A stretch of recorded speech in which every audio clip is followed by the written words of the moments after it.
This is Hidden Killers Week in Review. A look back at the most prolific stories of the week. This is the Hidden Killers podcast with Tony Brueski, featuring body language and human behavior expert Mark Bowden. Let's talk about Alec Murdaugh a little bit. That's been a fascinating case. We've watched this, and there's so many aspects and elements to it. If we go back before the murders took place, we're talking about a lot of financial crimes and a lot of people he was able to lie to and continue living a somewhat normal life where people would look at him and they had either respect or they just, they kind of saw he's kind of a shady character. All depended on the perception of who you were and I guess how he affected you. But yeah, let's dive into him a little bit. What were some of your observations from the time of being charged? And he still continued to denial that he had anything to do with the murders. Yeah, I mean, it's interesting when you watch him in court, or certainly when I watch him in court, what I see is some classic elements of deception there. Now, we were always looking for clusters. We're not looking for one thing. We're not looking for, hey, he scratched his nose at that point or any of that kind of internet nonsense that goes on.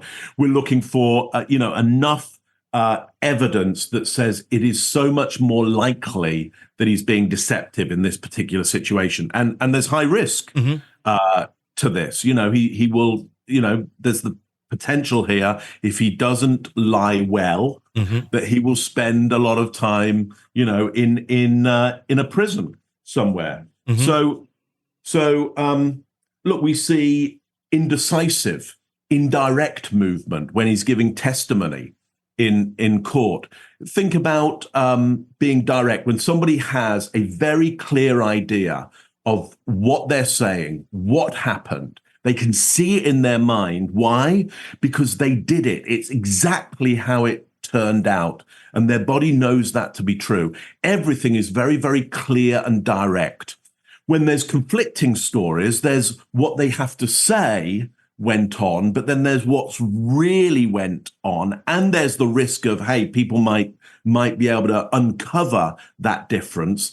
Everything becomes very less fluid, it's more staccato, it's more indirect. So you see him when he's telling stories, you'll see him kind of hunched over and making himself smaller. He's a big guy, he's a massive guy, big guy, but he's used to being the big guy in the room within his group, within his society.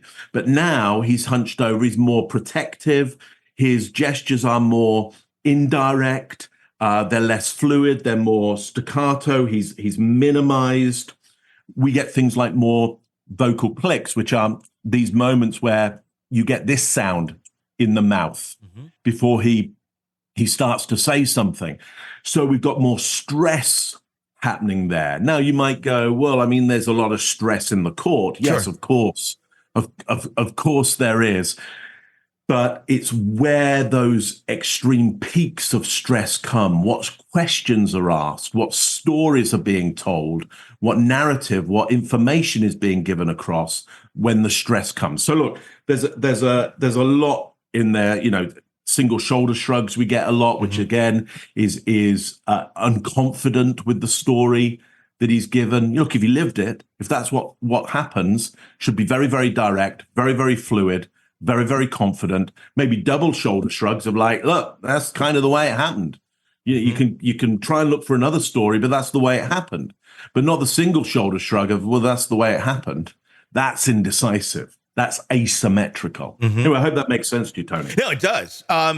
One element of his case that has always fascinated me, and I think a lot of people wonder about, is, not only did he kill his wife and son, the evidence certainly points that he was there without a doubt.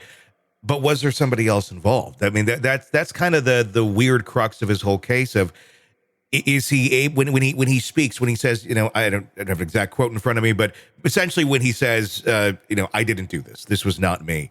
Does that read as a lie? Does it read as kind of a half-truth, like there's some knowledge that there was involvement there, or that he knew what happened, even if it wasn't him, or does it read straight out as, yeah, you did this? Well, I haven't looked at that exact moment, so I would have to look at that exact moment and go, okay, well, what's really happening there? But we've got to go, look, what's he likely to say? Is he likely to go, no, Sure. you got me, I didn't. So that's unlikely. So he's going to have to answer. No, wasn't me. If he's been given some kind of plea bargain and the stress is enough, is he going to drop an accomplice in it?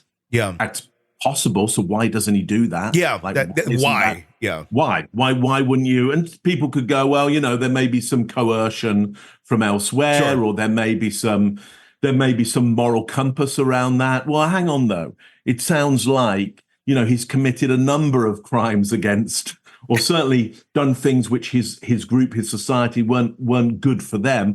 Why suddenly is he now suddenly loyal to this one accomplice? So again, we've got to look at what's human behavior, and why would he suddenly break a pattern of being in it only for himself for this moment here? Sure. I mean, there seems to be a pattern of a human being who's very much in it for themselves. I understand he may well have feelings for, I've shot my son. I'm now very sorry about that. But in the moment, it's all about him.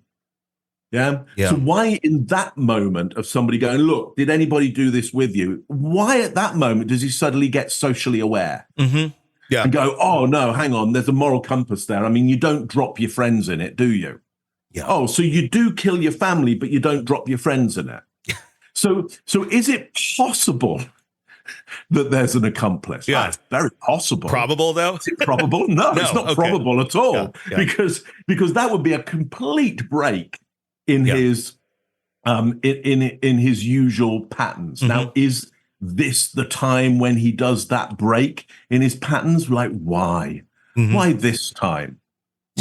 Why change what has clearly been going on for a long, long time with him? Has the ground really shifted underneath his feet enough that he'd go, now's the time that I break my pattern and I go, there's a whole criminal organization alongside me, which is probably one, idea out there that he's being coerced by a full criminal organization that, It's a thought. Is it possible? Probable. Probably not. We probably would have figured that out by now. Yeah. Probably not. Probably most likely he got a gun and shot both of his. Want to listen ad-free? Want advanced access to all of our interviews before anyone else?